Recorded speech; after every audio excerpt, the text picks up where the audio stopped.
Bueno, gracias por esperar este último panel. Soy Moni Jensen, soy colaboradora del País y también analista política del programa Club de Prensa de NTN 24. Quiero darle las gracias a Cindy Aronson por la invitación. Estamos muy contentos de poder colaborar con este foro. Quiero presentar a los panelistas del día de hoy, empezando por Ivana Dehesa, en el centro. Ivana es consultora política y experta en evaluación de proyectos de República Dominicana y Bolivia. Nos va a hablar hoy sobre el proceso electoral boliviano.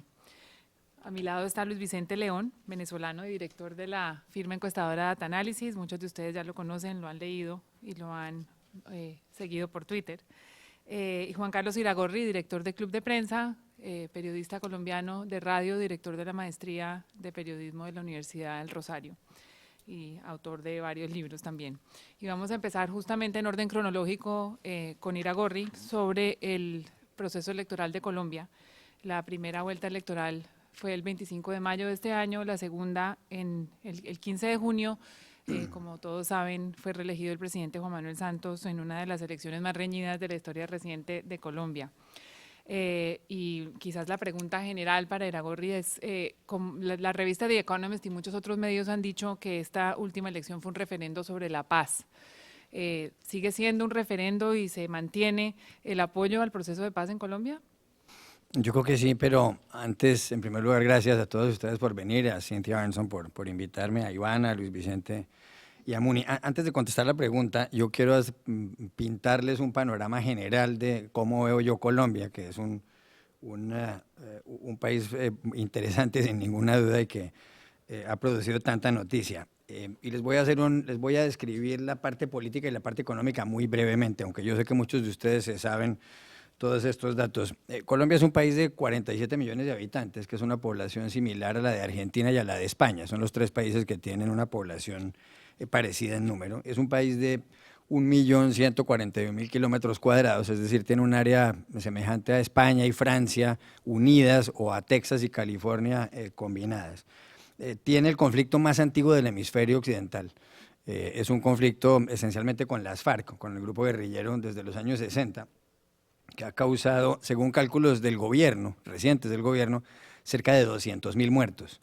Antes de ese conflicto hubo en Colombia una guerra civil no declarada entre los partidos liberal y conservador que empezó en 1948 y terminó a finales de los años 50. Las últimas elecciones presidenciales tuvieron lugar en mayo y la segunda vuelta el 15 de junio. Y ahí se enfrentaron por el partido de la U Juan Manuel Santos, que buscaba la reelección, y por el Centro Democrático, el partido que encabeza Álvaro Uribe, Óscar Iván Zuluaga. Ganó Santos, logró 7.800.000 votos, es decir, el 50,9% del respaldo, y Óscar Iván Zuluaga obtuvo 6.900.000 votos, es decir, el 45% de la votación. ¿Cuáles son los partidos políticos principales en Colombia? Por un lado está el partido de la U, que hoy es de Santos, pero que fue fundado en tiempos de Álvaro Uribe. Además se llama Partido de la U por Uribe, aunque él dice que no, pero en realidad por eso se llama Partido de la U. Está también el Partido Liberal, que era uno de los dos grandes partidos tradicionales. El otro es el conservador. El Partido Liberal sigue teniendo una importante representación parlamentaria. Hay otro partido que se llama Cambio Radical, que está encabezado por el actual vicepresidente Germán Vargas Lleras, que para muchos puede ser el próximo presidente en Colombia. Y de otro lado está la oposición del Centro Democrático, que es el uribismo, el partido de Álvaro Uribe. Está el Partido Conservador también en la oposición, y hay otros partidos menores, como el Polo Democrático, un partido de izquierda, y la Alianza Verde, que es también un partido de izquierda.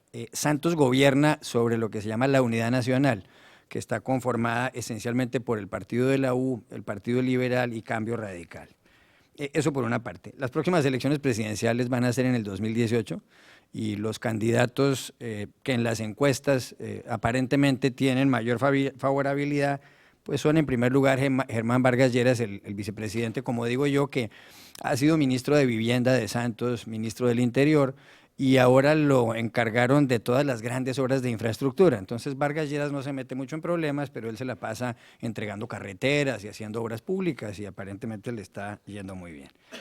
Próximas elecciones en Colombia son las elecciones municipales y regionales, que tienen lugar en el mes de octubre. Y ahí se van a elegir alcaldes, gobernadores y concejales. La elección que más llama la atención es la elección a la alcaldía de Bogotá, porque es una ciudad de 8 millones de habitantes, repito, en un país de 47 millones. Y ahí en las encuestas está en primer lugar siempre Clara López Obregón, que es una candidata de izquierda. Curiosamente, Bogotá tiene un electorado que respalda mucho a los de izquierda. Pero hay otros más, como Francisco Santos, que fue vicepresidente de Álvaro Uribe, y como Rafael Pardo, un liberal. Ahora bien, la política colombiana se mueve hoy en día esencialmente en torno al proceso de paz. Desde hace 2 años, en noviembre se cumplieron los 2 años, el gobierno de Santos lleva a cabo conversaciones en La Habana con las FARC.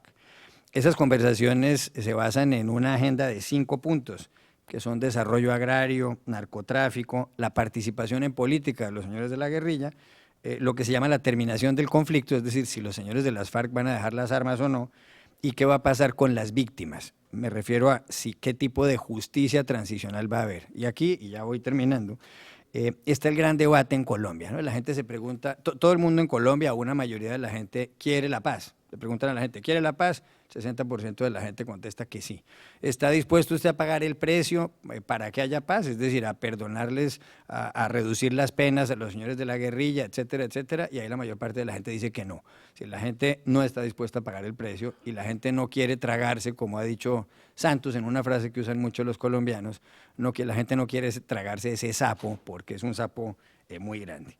Ahora bien, hay otro punto que quería poner aquí sobre la mesa importantísimo, es que Santos ha prometido que si se firma un acuerdo de paz, los ciudadanos lo pueden aprobar o rechazar. Ahí hay una discusión sobre cuál sería el mecanismo, si habría un referendo o si habría una consulta popular. Parece que lo más fácil es una consulta popular y eso, la idea que tiene mucha gente es que esa votación se produzca en las elecciones municipales y regionales de finales de año.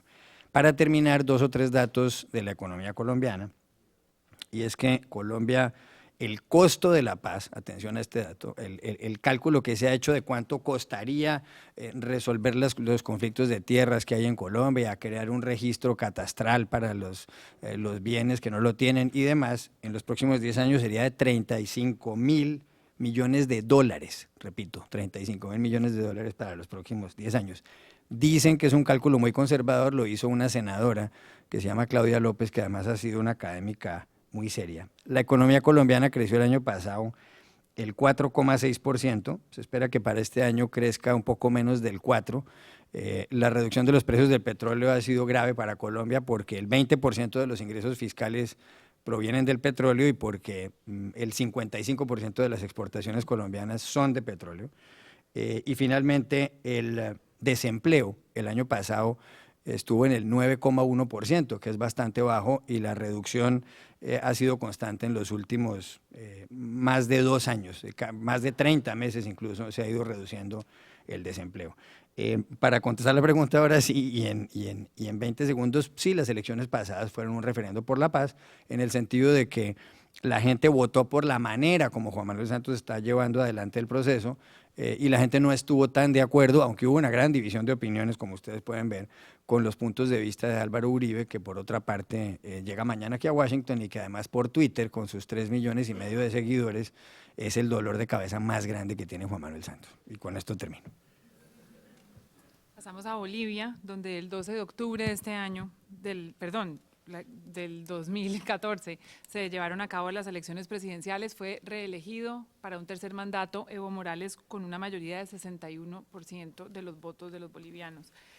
Sin embargo, también según The Economist, el tercer mandato de Evo Morales, dada la contracción económica que se espera en Bolivia, o por lo menos el decrecimiento económico, Bolivia ha tenido un crecimiento bastante robusto de casi el 5% anual por los últimos 8 años, no va a ser tan color de rosa como ha sido los primeros 2 y quizás se pongan aprietos. Ivana. Gracias. No sé si podemos poner por favor la presentación. Bueno, muchas gracias al Wilson Center y a todos los patrocinadores por esta invitación. Y hablar sobre Bolivia y hablar sobre las elecciones es, en algún momento se dijo que iban a ser las elecciones más aburridas porque se sabía quién iba a ser el ganador. No obstante que no obstante que sí en alguna medida sí se sabía que iba a ser el ganador, hay algunos aspectos que son bien interesantes, notables y que no se pueden dejar de entender si no se entiende el boom de la economía que ha tenido estos años Bolivia. No solamente ha sido un boom reconocido internamente, sino que también ha sido reconocido por organismos internacionales financieros. Esa parte, hay que entender el contexto económico. El PIB en el 2014 fue de 5.5%, según la CEPAL, fue el de mayor crecimiento en la región, con lo cual el gobierno de Evo Morales y obviamente el ministro Arce han estado plenamente contentos. El PIB per cápita también se ha incrementado, ha crecido 3 veces, es 3 veces más que en el 2005, es de $3,000 anuales. La inflación acumulada es solamente del 5.19%. No obstante, todos estos beneficios y todo este boom depende básicamente de una economía primaria exportadora, que es los hidrocarburos, la minería y la soya. La balanza comercial por estos y por las exportaciones de los hidrocarburos ha sido siempre positiva en los últimos años. Este año, en este año también. Las reservas internacionales netas se han incrementado hasta llegar a 15.000 millones de dólares para el 2014, cifras que Bolivia nunca antes había pensado. Todas estas, este boom y este auge económico que ha tenido el país ha representado que el Evo Morales y el MAS puedan lograr hacer una agenda económica, social, con bastante capacidad de movilización en términos de recursos. La política de bonos, que no solamente se inició en este gobierno, sino más antes, en algunas alcaldías en el Alto, por ejemplo, con los bonos y subsidios para que los niños fueran a las escuelas, y también los bonos para los ancianos, que también se fue iniciado en gestiones anteriores antes del gobierno de Morales. Estos se expandieron. Y estos bonos han sido y se han constituido en una alternativa no solamente de crecimiento, de mantener, de crecimiento de los ingresos de los sectores más deprimidos, sino que estos bonos han creado la posibilidad de que la pobreza en Bolivia se reduzca. Según las estimaciones de la CEPAL, la reducción del extrema pobreza fue hasta un 18,7%, bastante sustancial. No sé si hemos pasado a la siguiente. ¿Sí? Gracias. De lo que fue en el 2005 y mucho antes. En este contexto tenemos que entender que la situación en Bolivia se ve que la economía ha mejorado no solamente gracias a los ingresos de los hidrocarburos, sino también a un buen manejo que existe en el gobierno, y también se debe a que ha sido fruto del gobierno del MAS. Es por eso que los resultados de las elecciones se presentaron 5 frentes, y el MAS logró expandir su presencia territorial. Y lo más llamativo es que, como vemos en el mapa, por favor en la siguiente, en el mapa, Bolivia es un país pintado de azul. Esto es bastante significativo porque si antes era un país pintado de rosado, ahora es un país pintado de azul. Esto quiere decir que el MAS se ha constituido en un partido no solo dominante, sino con una tendencia hegemónica, donde su capacidad de penetración se ha dado en territorios donde antes no tenía fortaleza. Y esto se evidencia en que ha logrado conquistar en 8 de 9 departamentos. La conquista en estos departamentos, que especialmente en Tarija, Santa Cruz y Pando, ha sido no fruto del momento electoral del 2014, sino que es un proceso que se ha venido dando desde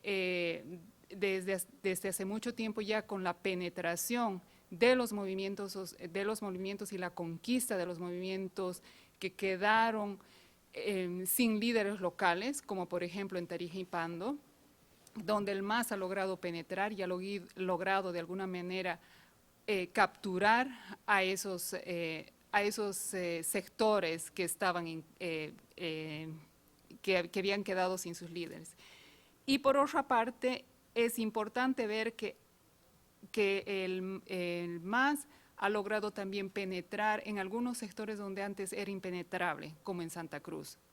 Esto se debe fundamentalmente a que ha habido una política de, si se puede utilizar el término, de coqueteo y negociación con la oposición.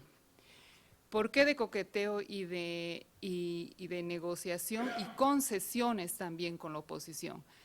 Y especialmente con los sectores empresariales, porque ambos se han dado cuenta, especialmente el sector empresarial, que el MAS es una fuerza y que no puede estar y crecer en este nuevo Estado, entre otras formas capitalista de Estado, sin el apoyo o algunos frutos que le puede redistribuir el gobierno.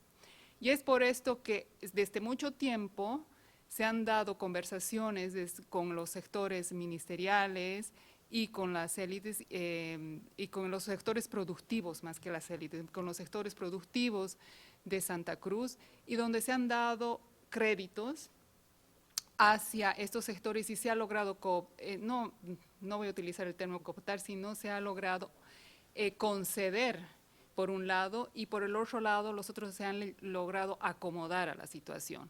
Eso ha permitido que Evo no sea mal visto en esta ciudad y en este departamento. Es más, el incentivo que se dio con la llegada del G17 y China le dio una nueva cara a Santa Cruz. El mismo presidente Morales dijo que esa fue su mejor campaña que hizo para ganar Santa Cruz. Sin embargo, en el próximo, por favor, lo que vemos es que a pesar que el MAS ha logrado penetrar en algunos departamentos, en otros departamentos en términos absolutos y porcentuales ha perdido un poco. Como se ve en La Paz, Oruro y Potosí, donde era su bastión, ha perdido un poco. No es una gran pérdida, obviamente, sigue teniendo una gran mayoría, un gran soporte, pero lo que nos permite observar es que no es inmune a los conflictos locales y centrales, o centralizados en estos lugares. Por ejemplo, ha tenido conflictos que yo los llamo los microconflictos, que son conflictos locales que demandan el cumplimiento de promesas, o sea, esas promesas de las elecciones anteriores. Y lo que quiere decir que el movimiento como sí tiene dentro de sí muchas demandas que cumplir. Y cuando no se cumple, existe la movilización. No es por nada que que bajo el gobierno de Evo Morales se hayan dado el mayor número de conflictos según monitoreos que ha hecho el CESU y alguna otra organización o alguna otra ONG. No obstante, existe una habilidad muy grande desde el gobierno y desde el MAS, que es, una vez que se presentan los micros o los macro conflictos, como fue el del TIMPNIS y el gasolinazo, logra penetrar, arreglar y en alguna medida atraer a los líderes de estos conflictos. Por ejemplo, hemos visto que el MAS ha logrado atraer para sí a todas las organizaciones, ha logrado dividir al movimiento del TIMNIS y especialmente a la CIDOB. Por otro lado, lo que vemos es que todo esto al MAS le da una gran fortaleza en términos de movilización social. Ahora, ¿qué es lo que sucedieron con la oposición o las oposiciones, como yo le llamo en Bolivia? Las oposiciones son muchas, son fragmentadas, no logran crear un frente común en ningún momento. Los líderes no hablan tanto en torno a propuestas, aunque la retórica sí lo diga, y son líderes que hacen negociaciones más en torno a cálculos políticos, electorales y no estratégicos. Estas oposiciones trataron de formar alianzas que trataban de representar Oriente y Occidente de alguna forma, pero sin ninguna base. ¿Por qué?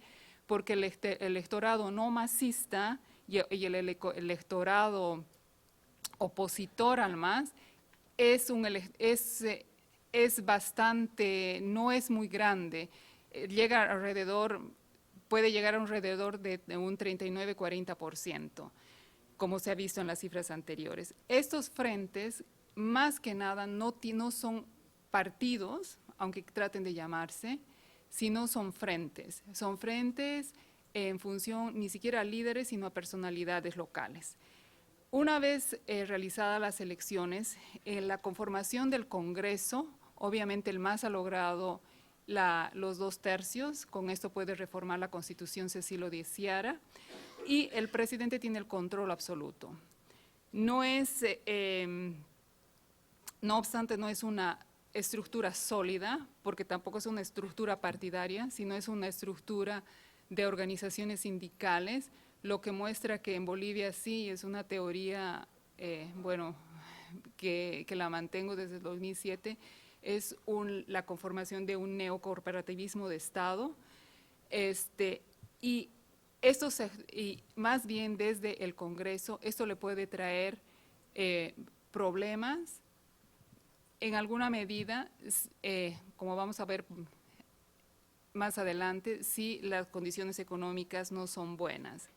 La oposición, como es una minoría, no tiene ninguna fuerza, más bien es completamente débil. Es más, se ha visto que uno de los grupos que compone uno de los sectores de la oposición se ha fragmentado hace unos cuantos días, lo que quiere decir que el principal partido, la UD de oposición, que tenía 32 miembros, se va a quedar con 22 miembros. Lo que quiere decir que ni a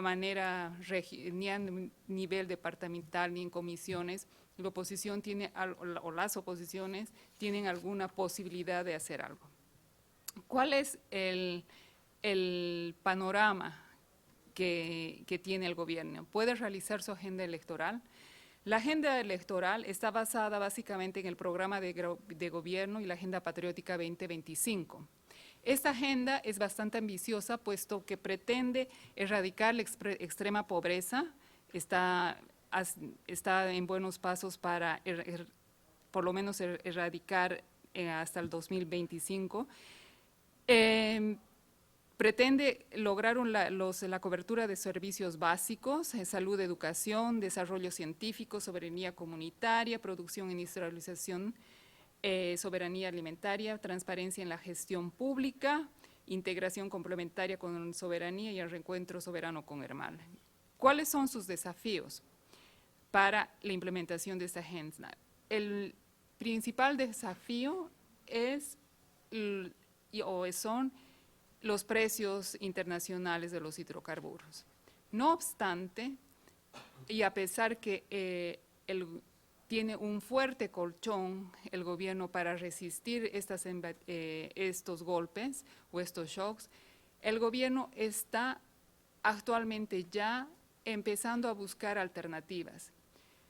Este aproximamiento y esta necesidad o este acercamiento con Estados Unidos de querer hablar no es nada más de tratar nuevamente de buscar mercados alternativos para los productos bolivianos, porque como indicó la ministra Morales, dijo que en algunos sectores se habían equivocado con los acuerdos que habían con Venezuela, porque Venezuela no pagaba. Entonces, obviamente, buscar mercados con contrapartes que sí pagan es obviamente mucho mejor, y en este sentido debe extenderse esta aproximación con Estados Unidos. Y no solamente por eso, sino porque Bolivia no tiene, como David Altman decía, estas industrias, estas niñas bonitas, y el crearlas necesita abrir nuevos mercados. Y también necesita dar demandas al sector exportador. Y los desafíos que provienen internamente son de los problemas que pueden traerle y que ya le han traído a esta administración, es el problema de la justicia. Los problemas que han salido con el tema de la corrupción y de la seguridad ciudadana. No me voy a alargar más porque sé que estoy por pasarme los 15 minutos y voy a dejar para algunas preguntas que puedan tener adelante. Gracias. Pasamos a Venezuela, donde el año 2015 no es un año de elecciones presidenciales y sin embargo es un año electoral importante para el gobierno de Nicolás Maduro. Si las elecciones colombianas fueron un referendo sobre la paz, las elecciones de Venezuela son y serán un referendo sobre el chavismo y sobre Nicolás Maduro. Y se celebrarán, están previstas para el mes de octubre del 2015, en lo que seguramente será un panorama de incertidumbre política y de crisis económica. Según los datos últimos, la popularidad de Nicolás Maduro está en menos del 23%. ¿Qué se espera de estas elecciones y cuáles serían, según sus pronósticos, los resultados esperados? Sí. Bueno, primero, muchísimas gracias por la invitación. Y que si tuviéramos que escoger cuáles son las grandes incertidumbres del año 2015 en Venezuela, quizás arranco por explicar que estamos en una crisis de grandísimas dimensiones en términos fundamentalmente económicos. ¿Sabes qué? No lo voy a usar. Tranquila. Estamos en una crisis muy profunda que viene de dos elementos fundamentales. Una crisis que se había construido en el modelo de control e intervencionismo del gobierno del presidente Chávez, que profundiza el presidente Maduro, a pesar de que las primeras declaraciones de Maduro de alguna manera marcaban optimismo en términos de un cambio hacia un poco más de apertura cambiaria y de relación con el sector privado. La verdad es que la implementación simplemente no se ejecutó nunca y se profundiza un modelo bastante primitivo de control de la economía y de intervencionismo estatal, aumentando todo lo que tenía que ver con importaciones públicas, el control de los precios, la hostilidad frente al sector privado y el manejo de empresas que habían sido expropiadas, en este caso no por Maduro, pero que habían sido expropiadas por el presidente Chávez y que estaban mostrando un debilitamiento gigante en capacidad de producción. La sobrevaluación cambiaria, la inflación, el desabastecimiento, es más, la principal parte de la crisis que Venezuela vive hoy tiene que ver fundamentalmente con ese modelo. Ahora, eso, que era más o menos una economía con dengue hemorrágico, en su cama con dengue lo picó un mosquito con chikungunya. Digamos, esa picada dura 8 días en incubarse. Y tú tienes 7 días. ¿Sí? Te queda más o menos uno, que es el mes de febrero. Y es que es la caída significativa en el precio del petróleo.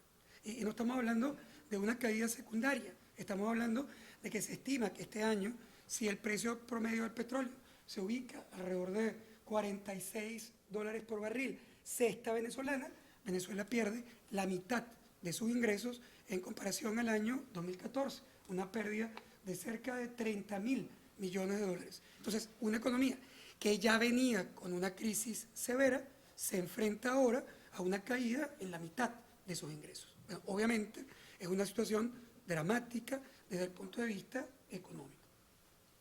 ¿Cuáles son entonces las incertidumbres? La primera gran pregunta que se hace la mayoría de la población o la mayoría de la gente que analiza el caso venezolano es, bueno, ¿podría haber una explosión social en Venezuela en el medio de esta crisis? Es decir, una crisis de esa magnitud, con desabastecimiento, inflación, la inflación más alta del mundo, que el año pasado termina cerca de 68% y que este año apunta a tener 3 dígitos, además largos, este año, y la gente con problemas para obtener productos esenciales, pues bueno, obviamente la pregunta de explosión social o conflicto, conflictividad social, es una pregunta perfectamente válida. La segunda incertidumbre es qué podría pasar en términos de la elección parlamentaria, aun cuando para algunos la pregunta es todavía incluso antes. ¿Habrán elecciones parlamentarias en Venezuela? Es decir, es una pregunta que una parte de la población se hace. Desde el punto de vista constitucional, en Venezuela no ha sido convocada la elección, pero tendría que ocurrir este año, toda vez que el 6 de enero del año 2016, por constitución, tenemos que tener un nuevo parlamento. De manera que si no se convocara, sería una violación abierta a la Constitución venezolana. Veamos esos dos elementos, conflictividad y elecciones, por separado, aunque de alguna manera se van a conectar. Si vemos la conflictividad, es decir, el riesgo de conflicto social o explosión social, que incluso pudiera generar presiones de ingobernabilidad en Venezuela. Si nos ubicamos ahí, obviamente es muy difícil proyectar explosiones sociales. Es más fácil imaginárselas académicamente que proyectarlas de verdad. Porque tú puedes tener un montón de casos en el mundo donde se provocan explosiones sociales que jamás nadie imaginó que iban a ocurrir. Es decir, que aparecen con un clic que tú no entiendes y que luego lo explicas ex post, pero que nunca fueron proyectados ex ante. Por otro lado, tienes un montón de ejemplos donde el país está en una crisis súper profunda y no pasa nada. Es decir, no explota la sociedad, porque hay algunos elementos que de alguna manera lo estabilizan. Por lo tanto, proyectar una explosión social es tratar de meter a la sociedad y a la política en un análisis aritmético que no existe, que no es verdad. Pero en todo caso, para poder interpretar las posibilidades de conflicto, tendríamos que ubicarnos en tres posibilidades. La primera, que la oposición venezolana estuviera en capacidad o en interés de provocarlo. La segunda es que hubiera la posibilidad de una explosión social espontánea, que la sociedad, enfurecida por la crisis, explote. Y la tercera es que el sector militar juegue un papel importante en ese proceso de conflictividad e ingobernabilidad democrática en Venezuela. Si nos ubicamos en el primer plano de la oposición, la verdad es que existe en la oposición es un grupo muy dividido. Quizás es cierto que no estamos frente a una elección y que obviamente la oposición venezolana es una oposición heterogénea. Además, bienvenida la heterogeneidad. Es decir, es heterogénea porque hay diferentes grupos que piensan distintos, que tienen modelos propuestos de desarrollo diferentes, pero que tienen un solo punto en común. Básicamente la derrota del gobierno chavista, porque lo consideran algunos inadecuados, otros autocrático, no democrático, abusador. Esa unidad funciona quizás mejor, esa unidad de objetivo funciona mejor cuando estás frente a una elección que cuando no lo estás, cuando estás cerca del evento electoral. El año pasado, durante muchos años, tuvimos 16 años o 17 años donde prácticamente todos hubo elecciones, excepto el año pasado. Esa falta de elecciones generó mayores divisiones y fracturas en la oposición. Y la oposición está desorganizada, con conflictos internos severos, fracturada entre radicales y moderados, que además se sienten en un momento determinado e incluso pueden sentir que el enemigo más importante casi que es el otro opositor que tiene una visión distinta a la propia. Y hay un conflicto de egos en los liderazgos que todos quieren, pues, evidentemente representar a la oposición y obtener el poder. Eso que uno paradójicamente diría que podría resolverse frente a una posibilidad real de éxito que por fin la oposición tendría frente a un presidente que cae dramáticamente en popularidad, lejos de unificarla, la divide más, porque se están dividiendo más por algo que todavía no tienen, pero que creen que pueden tener. Entonces el conflicto entre ellos es mayor por la obtención de algo que ahora por fin creen que sí pueden tener. Entonces es muy paradójico, pero es muy difícil de articular la oposición en este momento. En esas condiciones, la oposición en realidad no sería un ganador de un evento de conflictividad social que generara ingobernabilidad e incluso que pudiera sacar a Maduro del poder por la fuerza. Es decir, por la fuerza o por, digamos, ingobernabilidad que se traduce en acuerdos institucionales que sacan a un presidente como de la Rúa. Es decir, esos eventos no parecen tan claros en el caso venezolano, capitalizados por la oposición.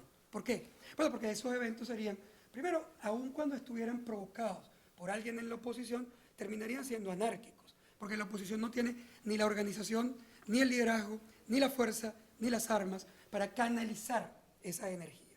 Entonces, ese evento completamente desarticulado y sin nadie que lo capitalice, pues no sería a favor de la oposición.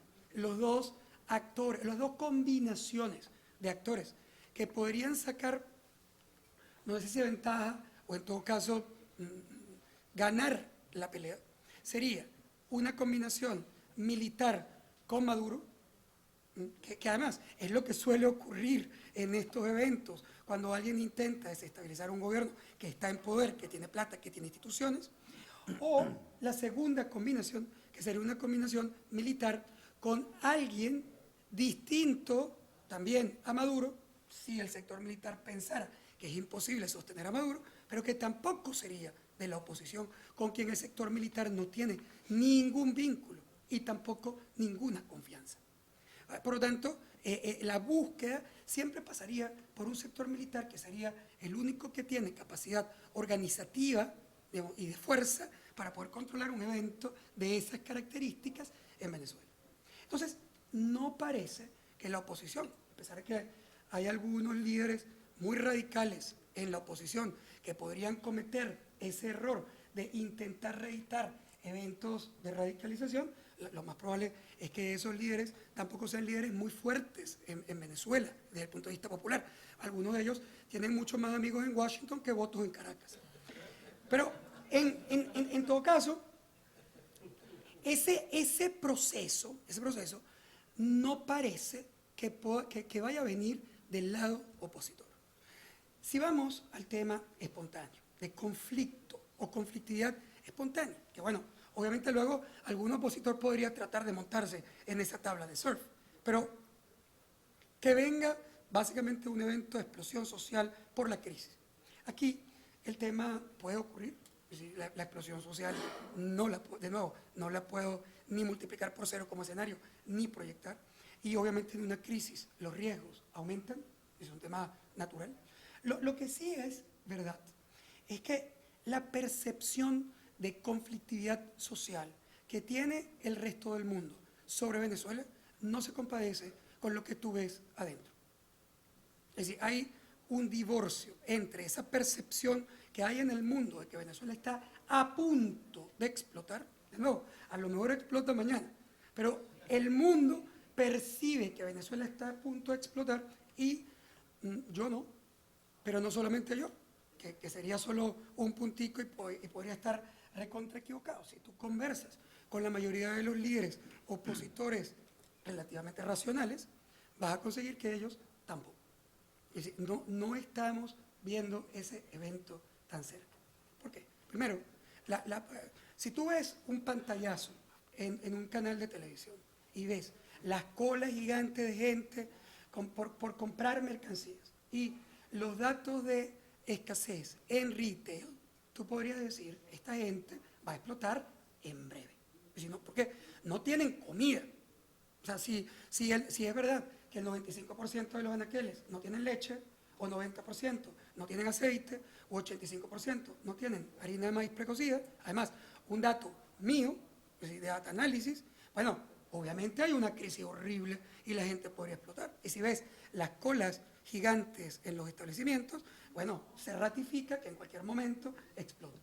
Sin embargo, cuando nosotros fuimos a validar nuestros propios estudios de desabastecimiento en retail, lo validamos con los productores locales.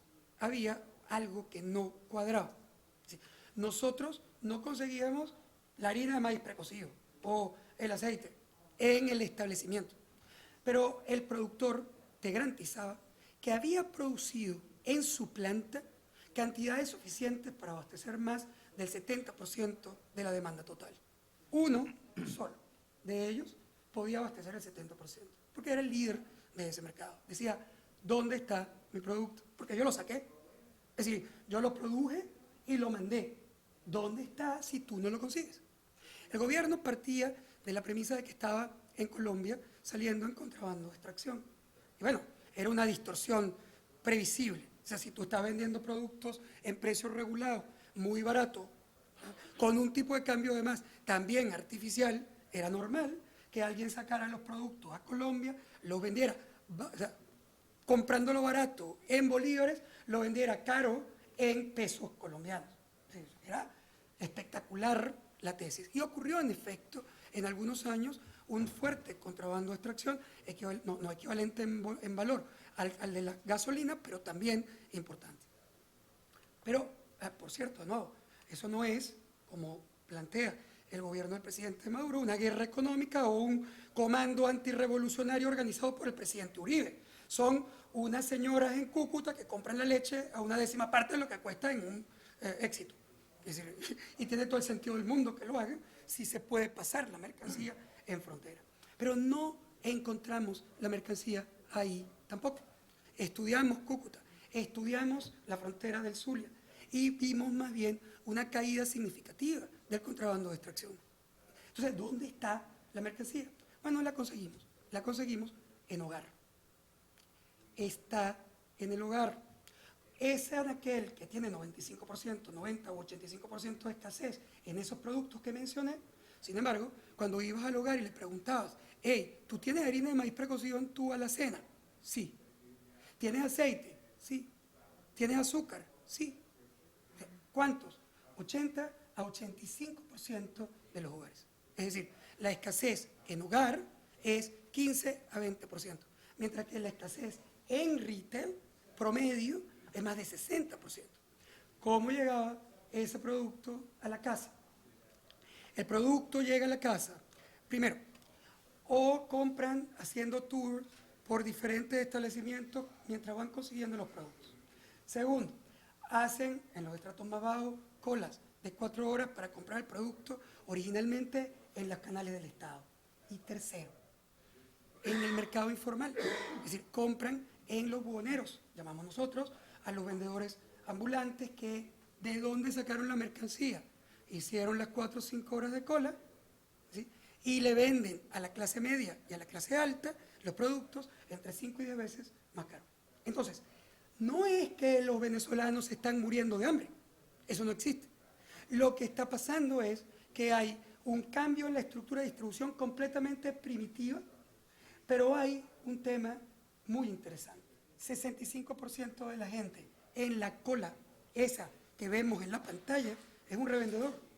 Está haciendo la cola él, su esposa, su papá, su hermano y sus hijos para comprar productos regulados que luego vende ya no en Colombia, porque no hace falta ir a cruzar la frontera y pagarle a quien resguarda las 2 fronteras para pasar la mercancía, sino que tú, como hay escasez de un 20 o 30%, la puedes vender en la esquina del frente donde tú la compraste, a 5 o 10 veces más cara. Bueno, ¿qué hay ahí? Un sistema de distribución nuevo, crearon una nueva forma de empleo, los bachaqueros, los llamamos en Venezuela, pero además, y esto es lo más interesante para mí, crearon un sistema de redistribución de ingresos. Es decir, el estrato medio y el estrato alto está sacando de su bolsillo para pagar al estrato más pobre sus 4 horas de cola. Y hay empleo generado alrededor de la distorsión. Con lo cual, cuando tú preguntas en la cola si están furiosos, no están furiosos. Puede ser que estén, digamos, minimizando su conexión con el chavismo. Puede ser que la popularidad de Maduro caiga, pero no están en la sensibilidad de explosión social. Entonces, bien, vengo a la segunda incertidumbre. Para terminar, la segunda incertidumbre es, bueno, ¿y qué pasa con las elecciones? Pues bien, la verdad es que si yo fuera el presidente Maduro, estaría muchísimo más preocupado por la elección de Asamblea Nacional que por la posibilidad de un conflicto social en Venezuela. ¿Por qué? Porque incluso si hubiera ese conflicto social, la probabilidad más grande es que el sector militar jugara con Maduro. Si usted no lo sabe y chequea el mapa de ministerios de Venezuela, en el mapa de ministerios los militares controlan el Ministerio de Defensa, el Ministerio de Interior y Justicia, el Ministerio de Finanzas y la Vicepresidencia Económica del país, el Ministerio de Alimentación y toda la distribución de alimentos del país, pero también las importaciones públicas que representan el 46% del total de importaciones de Venezuela, es decir, varios billones de dólares de importaciones controladas por el sector militar, el Ministerio de Tierras, el Ministerio de Comercio e Industria. Es decir, el sector militar gobierna. Y el que recibe los costos políticos del mal gobierno es el presidente Maduro, no él. Es decir, no quien gobierna, sino el presidente Maduro. Explícame tú cuál es el estímulo para que el sector militar saque de juego a Maduro, que tiene los costos políticos mientras el sector militar gobierna. Es decir, es un tema muy complejo. Si en cambio lo analiza desde el punto de vista electoral, el presidente Maduro puede tener militares, puede tener fuerza, puede tener instituciones, puede tener medios, puede tener armas. Lo que no tiene son votos. Es decir, lo que no tiene son votos. Y esa elección, convocada teóricamente hacia final de este año, si ocurre, va a agarrar al presidente Maduro, que parte de una popularidad que puede estar alrededor del 25%. Entre 20 y 30 ha oscilado. Y es posible que todavía suba un poco, porque está tomando algunas medidas populistas que algo puede recuperar. Pero está en una crisis severa. Y la verdad, la crisis económica no necesariamente explica la salida de un gobierno por la fuerza, pero las crisis económicas sí suelen explicar la pérdida de votos de un partido en gobierno. Es decir, eso es su preocupación mayor. Si él convoca esta elección, ahí la oposición tiene una posibilidad de oro de, digamos, obtener quizás no un triunfo cualificado, es decir, una mayoría de 66% en la Asamblea, pero podría tener una opción que no tuvo en el pasado. Y no estoy diciendo con esto que esta es una elección insesgada, equilibrada. No, estoy hablando de una elección sesgada, sin equilibrio, con control de medios, pero con 20 puntos a favor de la oposición, por lo menos. Con lo cual, eso se puede convertir, con todo lo que acabamos de describir, en un gap que el gobierno logre cerrar para evitar una debacle electoral, pero muy difícilmente, digamos, si la oposición fuera lo suficientemente inteligente, muy difícilmente para evitar que la oposición pudiera tener una opción de controlar esa mayoría simple. Si eso es así, y cierro, dos cosas. La primera, ¿está la oposición realmente lista para unificarse completa, evitar las presiones de división frente a la elección parlamentaria y además evitar que un juego abstencionista del gobierno provoque que los propios opositores dejen de votar, con lo cual se desequilibre su mayoría? ¿Ocurre? La verdad, la respuesta es no sabemos.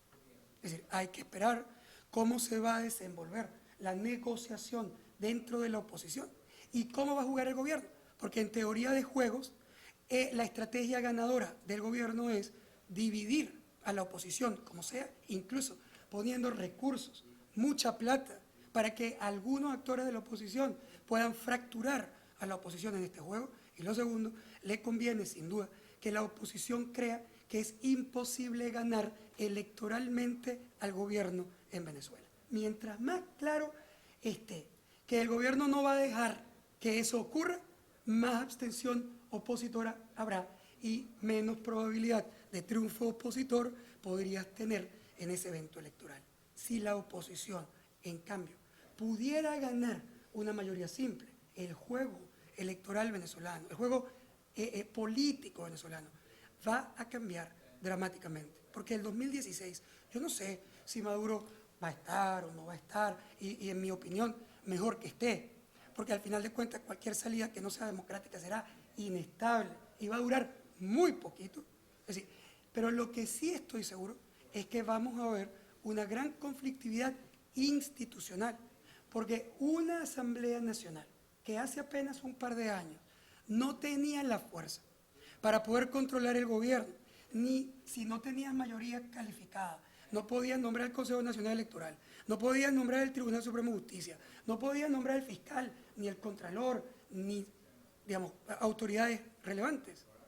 El propio gobierno apenas hace días decidió reinterpretar la Constitución y por primera vez elegir los miembros del Consejo Nacional Electoral y los magistrados del Tribunal Supremo de Justicia que estaban pendientes, los nombró hacia una interpretación libre de la Constitución con mayoría simple del Congreso.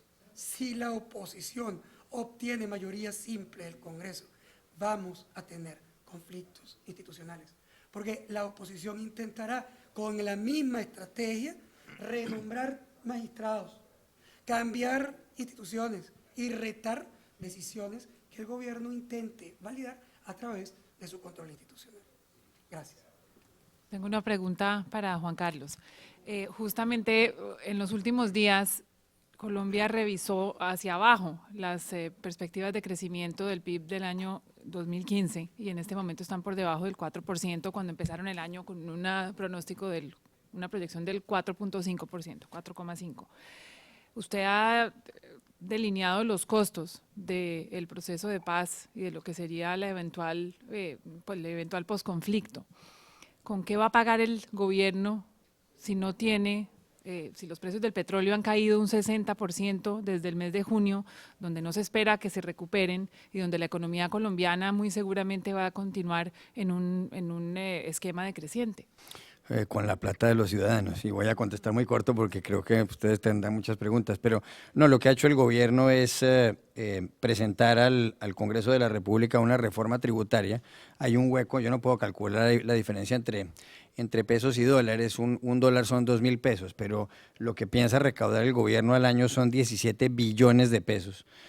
Con esta reforma tributaria, y entonces se les van a subir los impuestos a las personas de mayores ingresos y también a la clase media, y de esa manera piensa el gobierno conseguir el dinero. Como es obvio, cuando el presidente Santos era candidato dijo que no iba a subir los impuestos, creo no recordar mal si dijo que podían poner esa frase en una placa de mármol blanco y demás, pero como pasa con todos los presidentes, pues estaba equivocado o mintió o qué sé yo. Lo cierto del caso es que los colombianos vamos a pagar el costo de la paz porque no hay de dónde sacar más dinero. Colombia, les decía, depende en gran medida del petróleo. La economía cafetera sigue siendo importante, pero no da para tanto, de manera que al final los ciudadanos vamos a pagar eso. El gobierno, por otro lado, ha dicho que por primera vez va a empezar a gravar, a poner a tributar a la gente de altos ingresos. No hay ningún tipo de medida tributaria para los dividendos de las grandes compañías, porque por supuesto la presión de los grupos económicos es muy fuerte, pero ¿de dónde va a salir la plata? Pues del bolsillo de los colombianos y ya está. ¿Usted cree que el presidente Santos va a firmar la paz antes de salir de la presidencia? Sí, yo creo que sí. Yo creo que el presidente Santos va a firmar la paz. Él dijo que iba a ser un proceso de meses y no años. Seguramente lo dijo lleno de ilusión. Ustedes saben que ha habido procesos de paz que han durado muchos años, qué sé yo, en Irlanda del Norte, que fue un proceso que yo cubrí, pues duraron bastante tiempo. En este caso llevan 2 años conversando en La Habana. Cuando uno habla con algunos de los delegados del gobierno en estas conversaciones con las FARC, que son personas serias para todos los colombianos, algunos dudan que firmen este año 2015. Algunos creen que puede ser en el año 2016. Yo creo que va a firmar la paz Juan Manuel Santos. No creo que todas las FARC se acojan a la paz. Las FARC se calcula que hoy día tienen 8.000 miembros. Hace más o menos 10 años tenían 14 o 15.000. No creo que todas las FARC se acojan. Creo que quedarán algunos reductos de las FARC en algunas zonas de Colombia, especialmente en el suroccidente, como ha ocurrido en este tipo cuando terminan este tipo de conflictos. Y por otra parte creo que si Santos firma la paz automáticamente le darán el premio Nobel, que pienso que es una de sus ambiciones personales, porque díganme ustedes, si no le dan el premio Nobel a un señor que hace la paz para resolver el conflicto más antiguo del hemisferio, pues ¿a quién le pueden dar el Nobel? Y Santos, que es un hombre además arrogante, pues quiere el premio Nobel de la Paz y yo creo que se lo van a dar. La pregunta es a quién más le darían el premio Nobel de la Paz, porque en el caso de Irlanda del Norte hay que dárselo a uno de cada bando. En este caso sería el presidente de la República. ¿Quién representará a los otros? Yo creo que esa es la gran pregunta. La cuenta entonces la pagaría el sucesor. Tengo una última pregunta para Iván y luego lo abrimos a un par de preguntas. Estamos sobre el tiempo y ya Cindy me está haciendo caras. La pregunta es la misma y es con la caída de los precios del petróleo y la dependencia que tiene Bolivia específicamente sobre el gas natural, ¿van a lograr la meta de reducir la pobreza en el año 2025? Pues el gobierno, como ha sabido administrar las finanzas, tiene un colchón económico importante y va a recurrir obviamente a esto y para las obras que son grandes de infraestructura caminera, etcétera, va a recurrir al crédito externo y también obviamente va a ampliar la base impositiva, que ha sido siempre un gran problema de los gobiernos neoliberales, que, bueno, por ser Evo Morales quien es, tal vez pueda hacerlo. Gracias. ¿Preguntas, por favor? Allá se identifican antes de hacer la pregunta, por favor. ¿Qué tal? José de Bastos, periodista venezolano. Para Luis Vicente León, la pregunta, si la gente, como usted dice, no está tan molesta en las colas, ¿por qué ha caído tanto la popularidad de Maduro? ¿Y qué perspectiva hay en el mediano plazo con unos precios del petróleo que no se espera que vuelvan a $100 el barril? No significa que la gente no esté molesta. Lo que significa es que una parte muy importante de esa cola en realidad está trabajando. Entonces es distinto, es decir, está obteniendo un trabajo absolutamente informal y obtiene además recursos que son importantes, porque cuando tú compras una leche y la vendes 5 o 10 veces a su valor, tú obtienes con esas 4 horas de cola mucho más plata que la que obtenías trabajando 8 horas diarias toda la semana.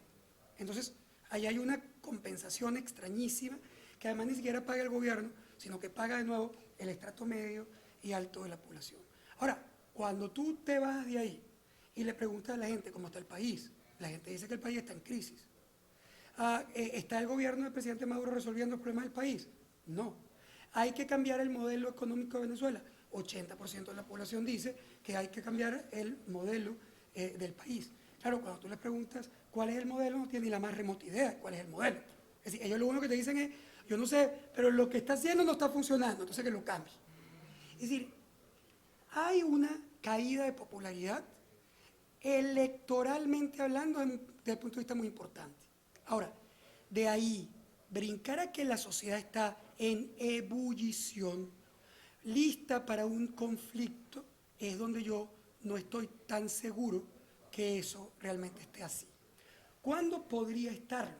¿Sí? Porque al final, que no lo esté ahora, no significa que no hay un riesgo de que eso ocurra en el transcurso de esta crisis. La verdad es que la respuesta del gobierno venezolano a la crisis ha sido terriblemente mala, económicamente hablando. Es decir, hoy mismo los anuncios del Banco Central sobre el tema cambiario son completamente torpes y de ninguna manera ayudan a resolver la raíz del problema.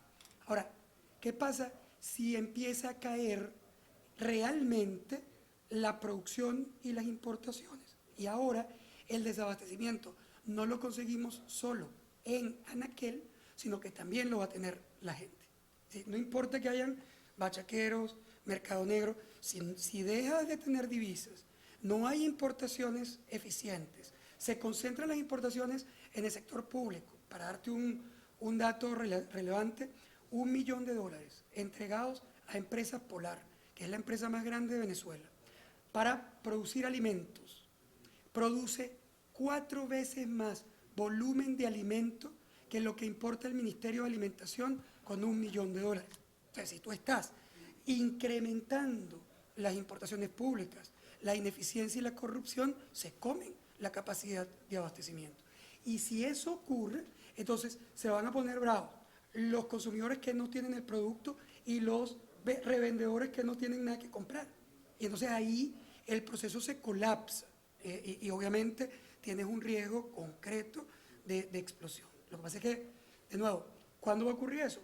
No sé, incluso si va a ocurrir, porque esto es un país también un poco extraño, donde cualquier, por ejemplo, repunte en el precio del petróleo podría reducir la presión de la que estamos hablando. Tenemos tiempo para 2 preguntas más, Silvia Ayuso, y luego tenemos otra acá más atrás.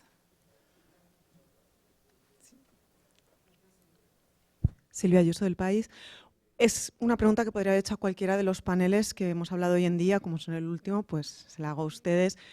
Obviamente una desaceleración económica afecta a cualquier proceso electoral en cualquier país, no es algo que afecte exclusivamente a América Latina, pero América Latina es una región donde la democracia se ha consolidado quizá más tardíamente en muchos países que en otras regiones.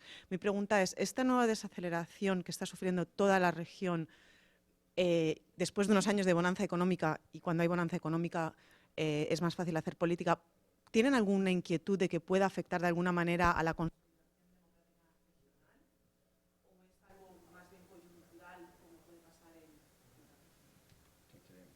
Yo creo que la pregunta es quizás mejor que la contesten ellos dos, porque en el caso colombiano, a pesar de que al país lo han atacado todos los males posibles, hemos tenido, por fortuna, la democracia más sólida de Sudamérica. Hemos tenido solamente un golpe de Estado de 1953 a 1957. Yo creo que en Colombia sería impensable que una desaceleración económica amenazara la democracia. Eso nunca nos ha pasado.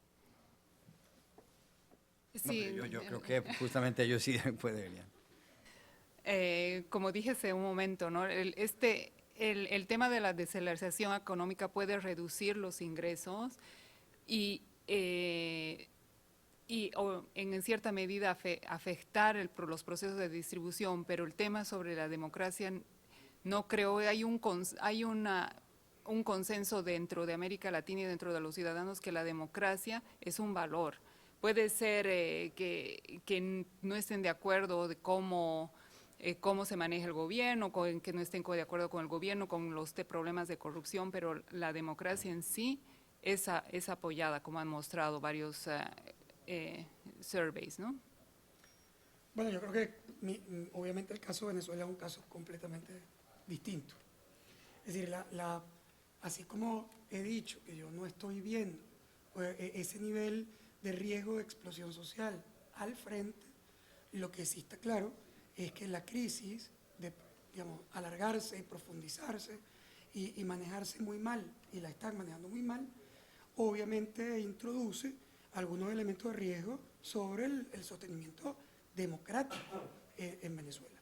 Es decir, yo no sé si probablemente no sería un elemento de largo plazo, es decir, porque a esta altura realmente es difícil imaginarse una salida de la democracia a largo plazo, pero una salida, un parpadeo en esos procesos es perfectamente posible, porque al final una pérdida de gobernabilidad que podría ocurrir, como hemos descrito incluso en el clímax del desabastecimiento, un mal manejo del gobierno sobre esa crisis, un grupo radical opositor que crea en verdad que puede controlarlo y que evidentemente no lo va a poder controlar.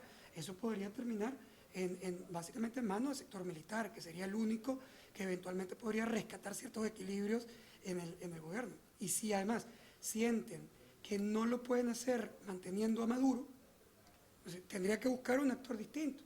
¿Cuál es el problema de buscar un actor distinto? El problema de buscar un actor distinto es que si tú buscas un actor distinto de aquí al año 2017, es decir, este par de años que todavía te quedan, no tendría ninguna salida constitucional que no fuera convocar una elección en un mes por parte del vicepresidente. No hay más. Cualquier otra cosa es un golpe de Estado. Porque tú puedes presionar un gobierno, tú puedes presionar una renuncia, tú puedes hacer lo que tú quieras, pero la Constitución es clarita. Hasta digamos, los primeros 4 años, si eso ocurre, se convoca una elección en un mes con el vicepresidente de la República en cabeza del gobierno. Por lo tanto, los militares estarían mucho más interesados en que cualquier cosa que vaya a ocurrir, si tiene que ocurrir, ocurrirá después, cuando tú puedes al presidente del Congreso por el resto del periodo, no importa básicamente cómo, y en esos 2 años buscas cómo equilibras el proceso. Porque una elección en Venezuela, en este momento, si ya le va a ser difícil al gobierno ganar en el tema parlamentario, aunque podría ganar, es decir, no estoy diciendo que no va a ganar, estoy diciendo que le es mucho más complejo un tema electoral en el medio de una salida del chavismo de esas características, sería bastante complicado desde el punto de vista electoral. Tenemos una pregunta atrás y luego el señor. Esta tarde el ministro Torres y el presidente del Banco Central hicieron unos anuncios que se esperaban de 3 o 4 semanas.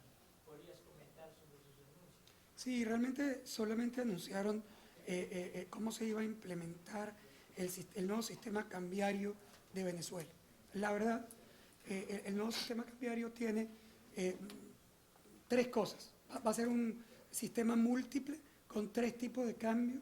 Un tipo de cambio que se mantiene en 6.30 para alimentos y medicina. Se unifica el SICAT 1 y 2, eran los mecanismos de subasta para el sector empresarial. Se unifican en un solo tipo de cambio y se abre, ahora finalmente, se legaliza el mercado paralelo, que puede funcionar en bancos y casas de bolsa a través de un sistema parecido a la permuta que teníamos en el 2010. ¿Qué hay de bueno, qué hay de malo y qué hay de igual en eso con respecto a los que teníamos? Lo igual es que sigue siendo un tipo de cambio múltiple y los tipos de cambio múltiples son, por definición, ineficientes. Mantienes el arbitraje, porque tienes tipos de cambio baratos y caros, con lo cual el estímulo a la corrupción y el estímulo a comprar barato y vender caro persiste. La hiperestimulación de la demanda de dólares baratos persiste. El control del gobierno o el intento de control del gobierno sobre los dólares baratos para básicamente hacer negocio persiste. Eso no cambia.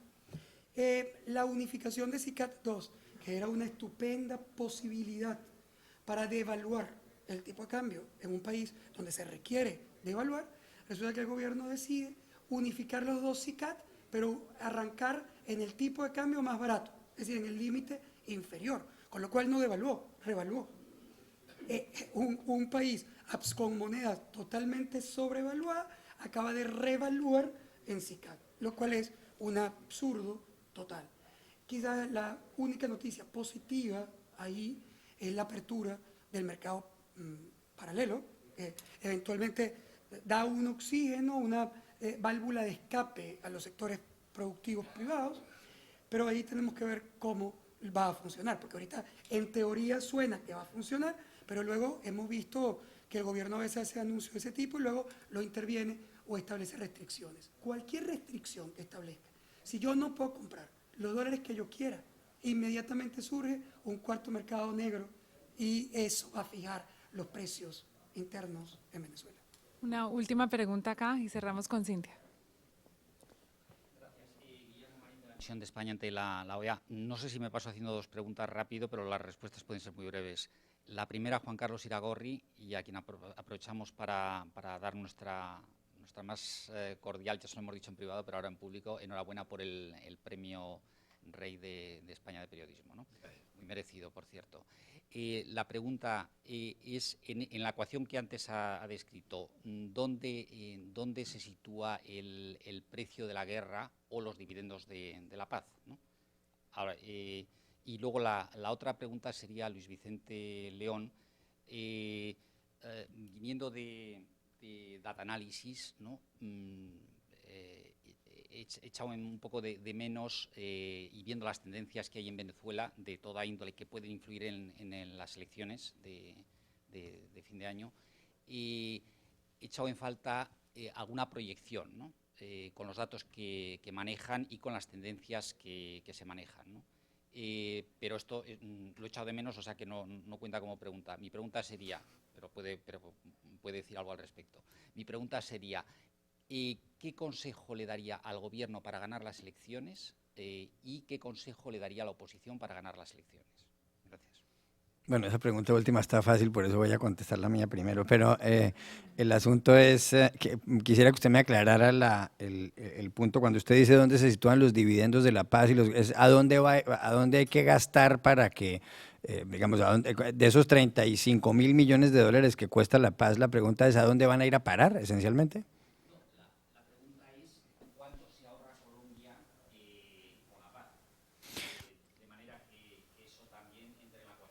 Hay cálculos que dicen que puede llegar a ser un 2% del PIB. Es decir, los cálculos más conservadores que hacen algunos economistas se refieren a eso. Sin duda Colombia, a pesar de que Colombia es un país donde hay hoy en día 12.000 homicidios al año. En tiempos del presidente Álvaro Uribe, cuando él llegó al poder en el año 2002, había 27.000 homicidios. Él logró reducir eso en un 50% de una forma u otra. Eso ya es un tema como para otro seminario aquí. Lo que pasa es que hoy en día el número de muertos que causan las FARC es muy bajo. Realmente el porcentaje de muertes en Colombia por culpa de las FARC no llega ni siquiera al 10%, a veces ni al 5%, es muy bajo. De manera que en realidad el problema es que hay muchas zonas del país donde las FARC siguen teniendo presencia. Le pongo un ejemplo, la ruta entre Cali y Buenaventura. Buenaventura es el puerto más importante de Colombia en el Pacífico y Cali es una de las ciudades, es la tercera ciudad del país, una ciudad industrial que está, qué sé yo, a 200 kilómetros de la costa. Transitar por ahí es peligroso porque de vez en cuando o con frecuencia hay guerrilla en esa zona. En ese sentido Colombia cambiaría bastante, pero es raro, si usted les pregunta a los colombianos cuáles son los problemas que más les preocupan, el problema de la guerrilla aparece en el puesto 8 o 10. O sea, a la gente no le preocupa tanto eso hoy en día. En las grandes ciudades no hay atentados de las FARC hace muchos años. Eso pasa solamente en algunas zonas. Pero claro, los colombianos hemos vivido, prácticamente todos los colombianos vivos, hemos vivido toda la vida con una guerrilla presente ahí, que en unas épocas ha sido más fuerte, que ha puesto bombas en edificios en el centro de Bogotá, que ha secuestrado a muchísimos industriales, que ha cometido muchísimos delitos de lesa humanidad. De manera que yo creo que la gente, repito, tiene una gran ilusión de que haya paz, pero no está dispuesta a pagar el precio. E insisto, a la gente será muy complicado hacerle entender a la gente que para llegar a la paz, unos señores que han cometido delitos graves no van a pagar por esos crímenes como deberían, y otros que han cometido delitos comunes graves tampoco van a ir a parar a la cárcel, sino que pueden terminar en el Congreso de la República. Ese es el precio que hay que pagar, pues yo creo que eso es lo que nos va a pasar finalmente, pero volviendo al cálculo, hablan de eso, de que puede llegar a ser entre 1 y un 2% del PIB, y eso para un país como Colombia, pues, o para cualquier país es muchísimo. Sí, bueno, la verdad es que como no estamos realmente cerca del evento electoral, nosotros no estamos ahorita, bueno, ni siquiera cerca de este evento electoral vamos a estar en capacidad de proyectar, porque en la Asamblea Nacional no hay forma de relacionar el número de votos con el número de diputados. Para poder proyectar tendrías que tener encuestas por circuito, o en todo caso en una muestra representativa de circuitos. Porque tú puedes tener un diputado con 3.000 votos y otro con 200.000. Si no sé qué está pasando en cada uno de ellos, no hay forma de hacer una buena proyección numérica. Y no lo vamos a hacer, no tenemos la capacidad. Incluso si tuviéramos el cliente, no tendríamos la capacidad de hacerlo para todos esos circuitos. Claro, vamos a hacer algunas proyecciones privadas con data general y vamos a hacer proyecciones regionales, pero mucho más cerca del evento electoral. Económicamente sí tenemos proyecciones, es decir, tenemos proyecciones de un año de caída de 4 a 7% del PIB y con una inflación que en el mejor caso va a estar rondando 130 a 150% este año. Esa es una proyección además bastante conservadora. Con respecto a los consejos, afortunadamente, yo tengo que decir públicamente, cada vez que me han preguntado, y me lo han preguntado en Washington 6 veces en apenas 2 días, es decir, cuando yo hablo, por ejemplo, de los problemas de libertad de expresión, lo hablo desde la perspectiva de la gente que ha sido de alguna manera afectada por la reducción de medios o porque han sido prohibidas por el gobierno, etc. Pero yo, en lo personal, sería completamente inadecuado decir que yo he sido afectado por eso. Incluso el medio de comunicación donde yo escribo todos los domingos es un medio de comunicación que fue adquirido y que está en la lista de los medios que se acusa como medio de tendencia oficialista y que contribuye, o sea, ha sido acusada por la oposición y por el país. Se ha visto un cambio en su línea editorial. Y sin embargo, yo escribo en ese periódico, he sido invitado a escribir lo que me dé la gana y jamás, siendo hipercrítico, me han hecho un comentario para censurarme, como tampoco en ninguno de los medios de televisión donde el gobierno eventualmente podría tener alguna injerencia. De manera que yo no sería, en este caso, el mejor ejemplo del control de la comunicación, etcétera, en Venezuela. Y he tenido la oportunidad de conversar tanto con los líderes opositores, que son la mayoría mis amigos y mis clientes, como he tenido la posibilidad de hablar cara a cara con el presidente Maduro sin ninguna limitación. De manera que esta pregunta me la han hecho ellos directamente. Es decir, hemos conversado de esos temas cara a cara y además la he escrito. Desde el punto de vista de la oposición, yo creo que hay un tema clave, que es entender que yo no sé si tú vas a poder cambiar fácilmente en democracia el gobierno venezolano. No lo sé. Es decir, es un tema a discutir. Pero lo que sí sé es que tú, sin pasar por un proceso electoral, tampoco lo vas a poder cambiar violentamente. Y no eres tú quien lo va a capitalizar. De manera que, para mí, la canalización de la energía opositora tiene que hacerse alrededor de eventos electorales, incluso cuando esos eventos electorales pueden ser complejos, sesgados, injustos. Y esto no es nuevo, es decir, porque habría que preguntárselo a cómo se sentían los mexicanos tratando de sacar el PRI con un control institucional severo en su momento, o cómo se podían sentir los chilenos para sacar a un dictador del poder, o cómo se podían sentir en Sudáfrica cuando estaba digamos, luchando contra un gobierno que tenía todo el poder y todas las instituciones. Y luchaste, protestaste, defendiste tus derechos, fuiste a la calle, pero fuiste a la calle con un objetivo, que no era cambiar al gobierno, sino presionar al gobierno para que cambiara y respetara tus derechos y luego ir a un proceso electoral que te permitiera cambiar al gobierno.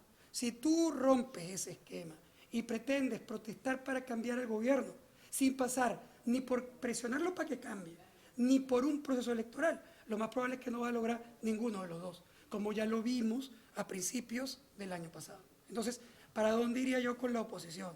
A la unificación y la articulación de los grupos opositores cara a un evento electoral que al final del día, si puedes ganar, va a cambiar el balance de poder. Y si no te dejan, entonces estarás cambiando completo el tablero de lucha y no estarás luchando contra un presidente elegido por el pueblo en democracia con todos sus defectos, sino que estarás frente a un dictador que violentó un proceso electoral o hizo un fraude electoral o, digamos, reprimió completo, rompiendo derechos humanos a esa oposición. Entonces, pero eso lo tienes que lograr tú luchando la elección, no antes. Y desde el punto de vista del gobierno, paradójicamente es un tema muy complejo, porque yo entiendo que si el gobierno hace lo que tiene que hacer en materia económica, la probabilidad de ganar la elección es un límite que tiende a cero, porque los impactos sociopolíticos de eso serán demoledores, porque dejó pasar demasiado tiempo y el costo de salida es muy elevado. Por lo tanto, yo entiendo el hueco donde está metido el presidente Maduro.